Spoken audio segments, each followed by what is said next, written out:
pituturingon sira uga satriya arane kudu anteng jatnika ing budi Ruru sarta wasis sambarangipun Kakang Yayi Wirasaka ya pancen para nyata pun Kakang ing Takandha Begawan Bisma Pendhita gerang mungsang puyang bebudenmu jare kowe iki pendhita ngerti ala becik bener luput nanging nyatane kowe isih ampyak awur-awur kowe ngarajangi wong sing tumindak angkara murka petungen kanthi wening aja nganti kowe keblinger patrapmu Wirasaka iki wis dudu papane wong ngitung-ngitung swarga apa neraka bener apa luput aku mung pasrah marang adiling Gusti yen to pun Kakang duweni tumindak kaya mengkene neraka panggonanku tak sanggane kowe aja melu-melu kowe ora weneng kowe ngluputake karo aku tandingmu ya wis ayo jajal rekane atiku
Laruta saking Kudha Sangkuru yen tanamu tusa Sang Sri Durna kula wonten dawuh sinuwun lho pernataning Bratayuda wong perang iki jane ora kena ewang-ewangan ora kena kroyokan inggih lha sebab apa Utara Wirasangka iki putra Wirata wong Senopati kudune ngerti pernatan lah kok perange ngampyak awur-awur piye Durna? Kula derek keparing paduka. Wis saiki siji ding. Ayo dilepasi jemparing. Nggih, monggo. Nes tunggal. Kula setunggal sinuwun.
Adiku Wirasangka.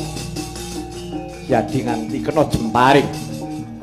Sapa sing nindakake iki? Sapa iki wani nyirnake kadang?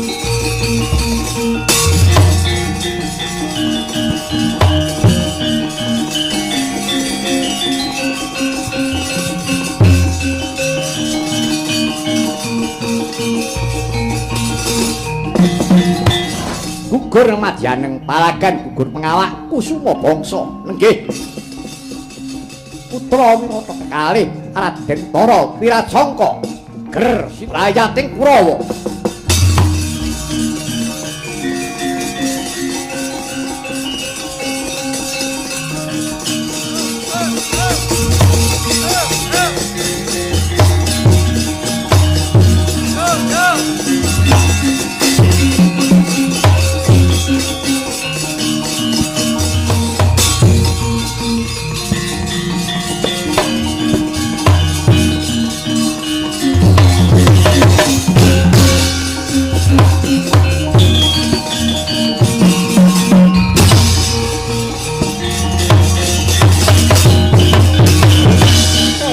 Mono rimus nyodumadi perang kegempuran Tegal Kurusetra. Senopatining Kurawa pandhita Ngetakanda Sang Maharsi Warabisma, senopatining Pandhawa putra Wirata kekalih Raden Tara Wirasangka. Gugur madyaning palagan paprangan ngantos kapireng pertapan Sokarini nenggih Sang Resi Seta. Ingkang midhanget pawarta surak mangambal-ambal Kalamunta Brata Yudha Widumadi putra Wirata Senopati kekalih gugur madyaning palagan. Sigrasara amuk Raden Harya Seta kaya wong ngraman candrané.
Kanjeng langit kelap-kelap katon mrikake gandrung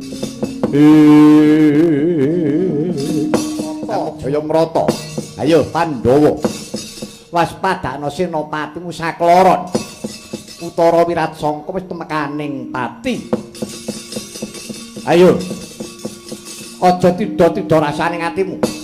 Para Pandhawa aku aja mbok anggap eyangmu, aku anggepen satru bebuyutan. Anggepen mungsuh bebuyutan. Aja semelang, aja kuwatir rasane atimu, aku mungsuhmu.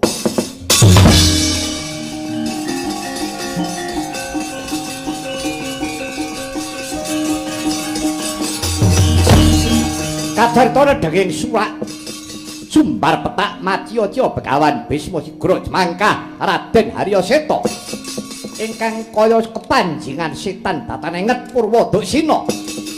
Sang Begawan Bisma Sigra ketaman gada pecat nyawa sepisan konta padha sakala.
Eyang Seta ki jarine putra ratu. Tur wis setengah brahmana. Lah kok perangi Sora Hamuk? Prajurit cilik-cilik sing ora ngerti kentang kimpule. Diamuk, diawut-awut kaya mengkono. Oh ya. Kowe durung ngerti karo aku. Iki putra Mandarakat majane Kanjeng Rama Prabu Salyapati. Raden Rukmarata ketiban jempar iku tatas kuwandamu kowe.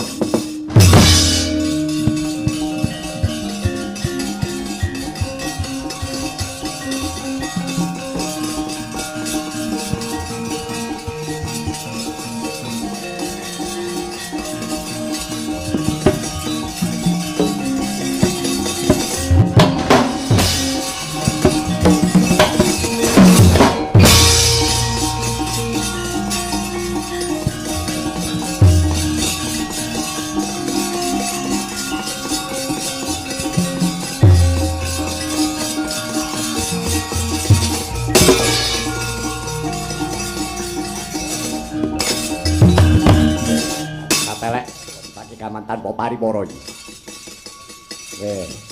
Jarak perkara manungsa iki.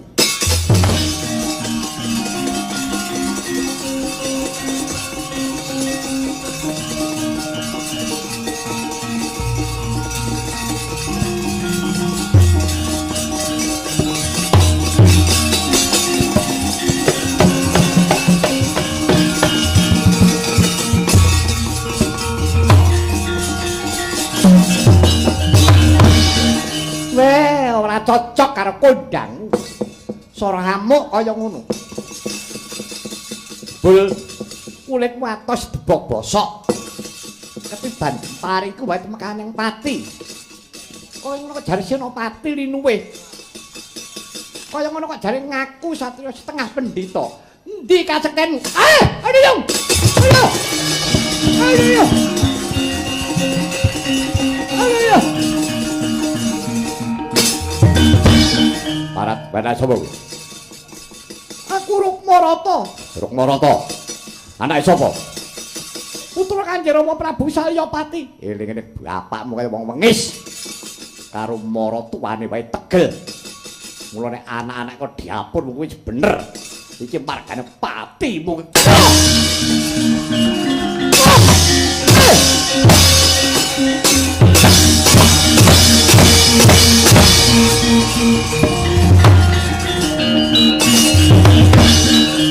Sayo anakmu mudar iki lho. Anakmu mudar ajur kumur-kumur bangkene.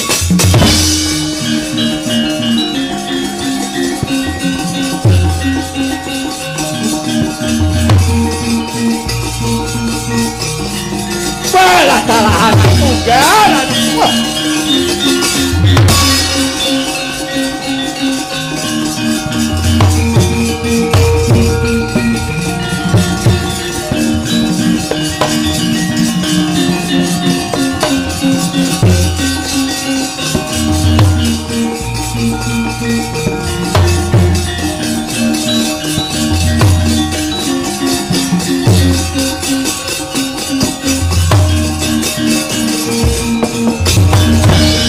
Wahing kono ta wau rame-rame ning peperangan Haratayuda Jaya pinangun. Ana ratu buta nimbrung saking dirgantara nggih Prabu Kala Senggi. Amung ngupadi kadang panengah Pandhara Raden Arjuna. Sing dianggep kuwi wong bagus cetha yen kuwi Janaka.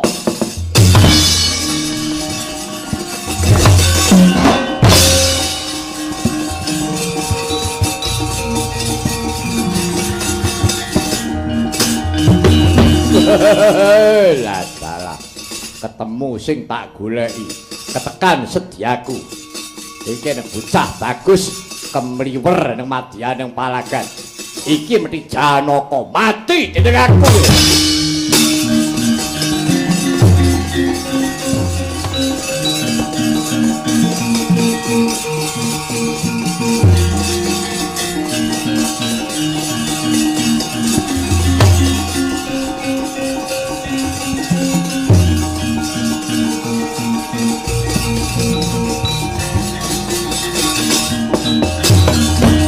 Tetep kacarita kaya ta mangkono. Ing cipta Bambang Irawan milang-miling pados mengsah kinarya neter marang kadibyan nanging datan uninga sangkaning bilai saking Dirgantara umriyang krembyah nenggih kala srenggi nyaut janggane Sang Irawan.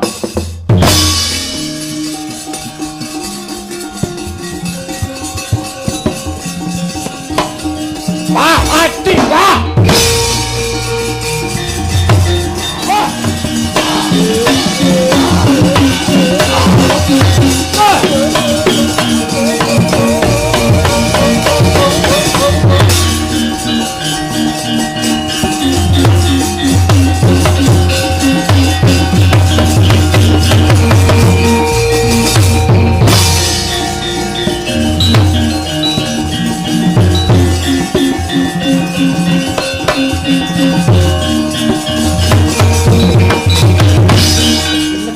Janggane Sang Irawan lawan Prabu Kala Srenggi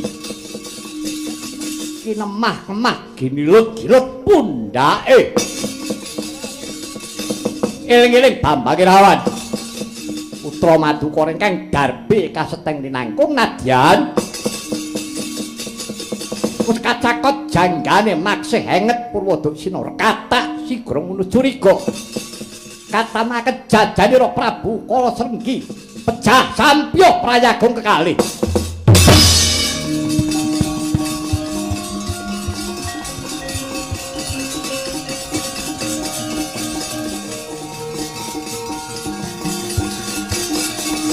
Wah, ojo. Wah. Wah. Wah.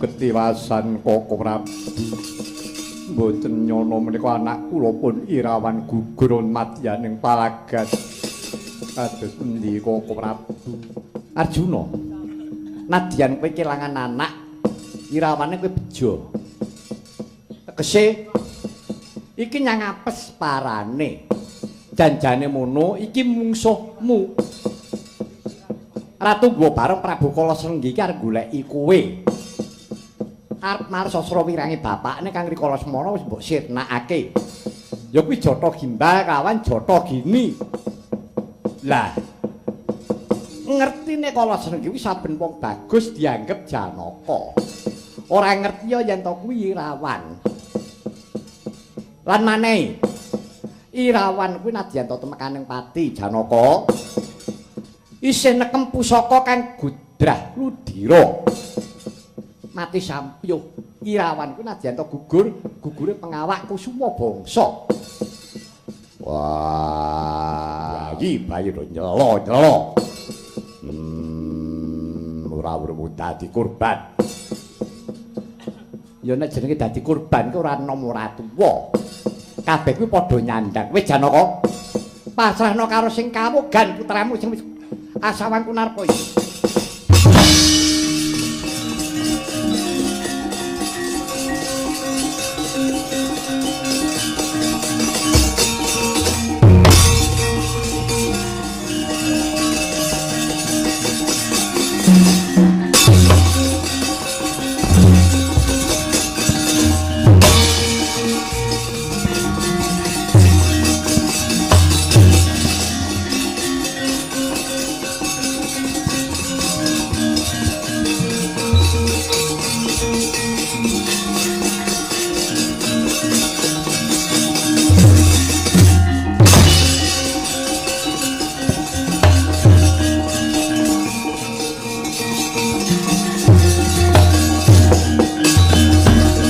Kacarita sang Begawan Bisma kinepruk gada pecat nyawa pusakanira Raden Haryaseta kendhang kapracondhang dumawah wonten tepining Bengawan Gangga nganti rikala semana datenenget Purwa Duksina sinten ingkang kekejer wonten ing antariksa kajawi ingkang Ibu Bathari Gangga ya Ganggawati.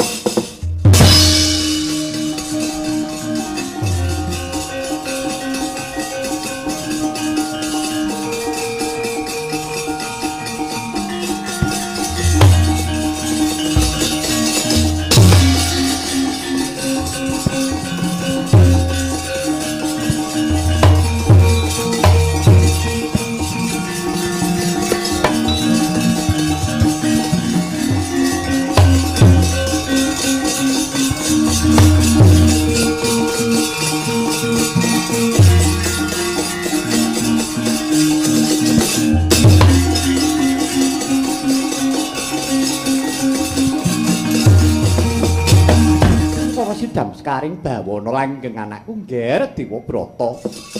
Bisma aja kaget. Sejatine kula niki pun Ibu Bathari Gangga ya Ganggawati. Aku iki ibumu ya ngger paring pusaka wujuding jemparing senjata pamungkas. Nggonen nyampurnake marang mungsuhmu si Haryaseta. Aku ibumu ngger. Bisma aduh, Kanjeng Ibu. Kanjeng Ibu. Ibu.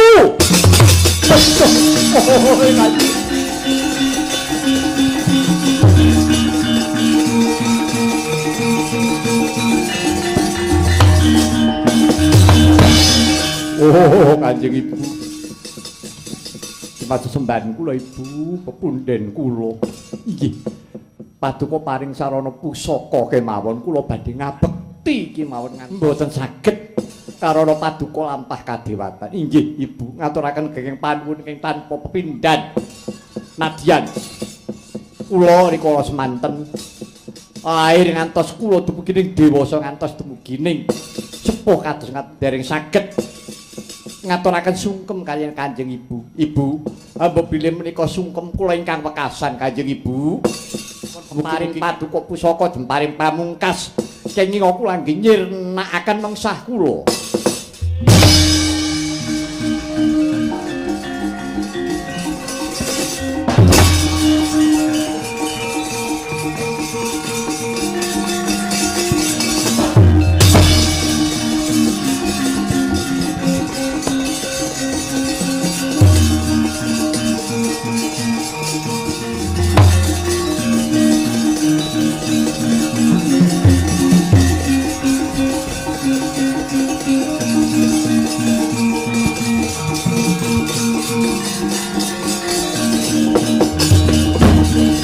Haryaseta aja mbok anggep yen to pun kakang ki tegel ya Yayi. Pun kakang iki mung sak derma mestuti keparinging Bathara yen to siadi dina iku wis temeka kala mangsane kudu manjing loka baka. Seta mbok menawa iki kang bakal ngetrake balimu marang kasuwargan Seta.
Kacarita rikala semana Raden Haryaseta ketaman pusaka jemparing Kyai Pamungkas pusakanira Begawan Bisma peparingira ingkang Ibu Dewi Ganggawati tumanceping jaja wis gugur pengawak kusuma bangsa Amungka wis tingarah ingkang mijil saking Jaja. Deres kadya dineres. Dene Raden Haryaseta wis dumugi ning sirna. Nadyan wis mekaning pati Raden Haryaseta isih katon gagah mbregagah mati ngadeg Haryaseta.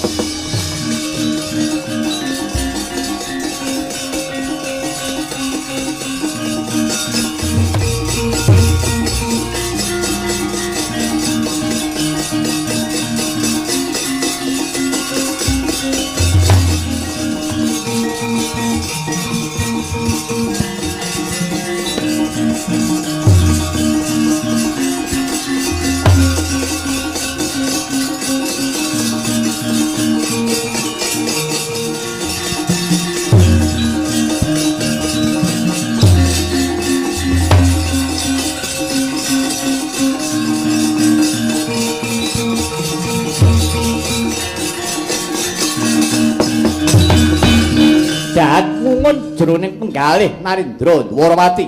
Priksane kasekteni Sang Begawan Bisma kang ngedapi-dapi. Duka mawantu-wantu. Narendra dadya Braha.